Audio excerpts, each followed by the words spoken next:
देसी ताकतों ने कोई अड्डा बना रखा है तो उस प्रदेश का नाम है पंजाब। जहां 80% हिंदू हैं वो हिंदू राष्ट्र नहीं होगा तो क्या बांग्लादेश हिंदू राष्ट्र होगा? दुबई में भी तो गुरुद्वारे हैं, दुबई में भी तो मस्जिदें हैं, दुबई में भी तो चर्च हैं, हर है, लेकिन एक प्राथमिकता तो है वहां। उसी प्रकार हम भारत में चाहें।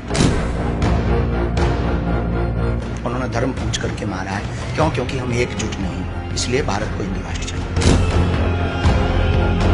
1947 में जो बंटवारा हुआ वो मजहब के नाम पर बंटवारा हुआ, तो सरासर बेहुदा बेतुकी बातें जो कह रहे हैं हिंदू राष्ट्र नहीं होना चाहिए। हिंदू राष्ट्र था, है और लोगों के दिलों में घोषित होकर के रहेगा। हमारा प्रयत्न जारी। लेकिन यहाँ धीरेन्द्र शास्त्री शादी करेंगे या नहीं करेंगे? कि आप लगातार एक ही बात कहते हैं कि पूरे देश को हिंदू राष्ट्र बनना चाहिए।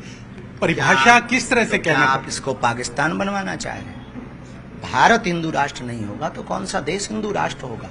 जहां 80% हिंदू हैं वो हिंदू राष्ट्र नहीं होगा तो क्या बांग्लादेश हिंदू राष्ट्र होगा? यही होना चाहिए। और क्यों नहीं होना चाहिए? 1947 में जो बंटवारा हुआ वो मजहब के नाम पर बंटवारा हुआ कि कुछ लोगों ने कहा कि हमको अपनी एक अलग जमीन चाहिए, उसके नाम पे पाकिस्तान हो गया।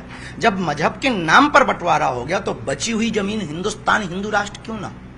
ये तो सरासर बेहुदा बेतुकी बातें जो कह रहे हैं हिंदू राष्ट्र नहीं होना चाहिए।